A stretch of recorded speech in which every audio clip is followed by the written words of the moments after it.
ప్రతి ఉదయం ఇంటి ముంగిట ముగ్గులు వెలుస్తూ ఉంటాయి. అందులో ఉన్న శాస్త్రీయ రహస్యం ఏంటి తెలుసుకుందాం నేటి మహర్షి టాక్స్ లో. లక్ష్మీదేవి పాదముద్రలే ఈ ముగ్గులట. అందువల్లే మన పెద్దవారు తెల్లవారుజామునే ఇంటి ముంగిట కళ్యాపు చల్లి ముగ్గులు వేసి లక్ష్మీదేవిని ఆహ్వానించాలని చెబుతారు. ఈ ముగ్గు మన సనాతన హైందవ సంస్కృతి సంప్రదాయానికి చిహ్నం. ముఖ్యంగా ధనుర్మాసంలో ప్రతి ఇంటి ముంగిట అందమైన ముగ్గులతో పడతలు ఉదయాన్నే కనిపిస్తూ ఉంటారు. ముఖ్యంగా పల్లెల్లో, పట్టణాల్లో కూడా ముగ్గులంటే ధనుర్మాసంలో ప్రత్యేకంగా వేస్తూ ఉంటారు పడతులు. శుభ్రతకు, పవిత్రతకు నిదర్శనంగా భావిస్తూ ఉంటారు. ఇంటి ముందు కళ్యాపు చల్లి ముగ్గు వేయడం అనేది పర్యావరణ హితానికి సంబంధించింది. అదేవిధంగా శుభ్రతకు, కుటుంబ సౌభాగ్యానికి కూడా ఈ ముగ్గు ఒక చిహ్నంగా భావిస్తారు.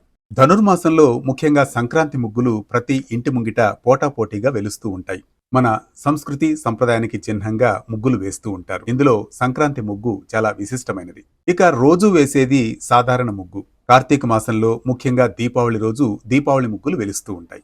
ఇక ప్రతి వారం శుక్రవారం రోజున లక్ష్మీ ముగ్గులు వేస్తూ ఉంటారు మన మహిళలు. ఇంటి ముంగిట వాకిట కళ్యాపు చల్లి ముగ్గు వేయడం ద్వారా లక్ష్మీదేవిని మనం ఇంట్లోకి ఆహ్వానిస్తున్నామన్న భావనే ఈ ముగ్గు వేయడం.